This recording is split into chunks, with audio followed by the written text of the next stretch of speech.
میں ایسے ہی اپنی پرانی کتابیں نکال کے پڑھ رہا تھا تو اس میں سے ایک مجھے کتاب ملی جس کتاب میں مصنف نے بتایا کہ قرآن پاک میں 30 پاروں میں ہر پارہ میں اللہ تعالیٰ کیسے انسان کے ساتھ محو کلام ہے، کس پارے میں اللہ نے کیا وعید و انعام کیا ہے، کس قرآن کے پارہ میں اللہ نے کیا واقعات بیان کیے ہیں، کیا سبق دیا ہے، کیا اصلاح بیان کیا ہے، کیا احکامات کیے ہیں.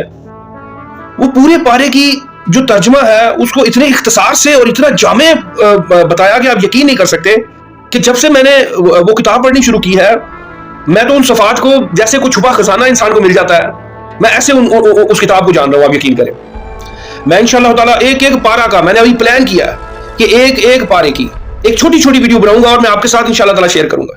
بھائی ہم نوکریاں کرتے ہیں، کاروبار کرتے ہیں اس دنیا کے لیے، اپنے لیے، نماز روزہ زکوٰۃ حج کرتے ہیں اپنی آخرت کے لیے، اپنی ذات کے شکر کے لیے، جنت کے حصول کے لیے.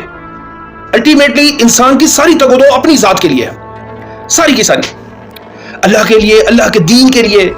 ہماری کوششیں میرے خیال سے بڑی محدود ہیں. اللہ تعالیٰ نے جن کو یہ شرف بخشا ہے وہ اللہ کی راہ میں بڑی ہی کوشش کرتے ہیں. اللہ سے دعا ہے اللہ تعالیٰ ہر انسان کو اس رحمت سے بخشے کہ وہ بھی اللہ کے لیے اللہ کی راہ میں کچھ نہ کچھ ضرور کرے.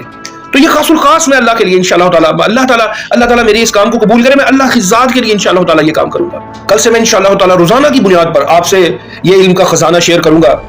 اللہ تعالیٰ ہم سب کے قلوب و اذہان کی جو مٹی ہے اسے اتنا زرخیز کر دے کہ دین کی بے دھیانی میں بھی سنی ہوئی بات جو ہے وہ ان کے اندر گرے اور ایک تناور ثمربار عطر آفرین شجر کا روپ دھار لے انشاءاللہ. اور جو نوع انسان جو ہے اس کو چھاؤں سے، مٹھاس سے، حرام سے نوازے. اللہ ہم سب کو ایک صحیح اور مقبول مسلمان بنا دے. آمین.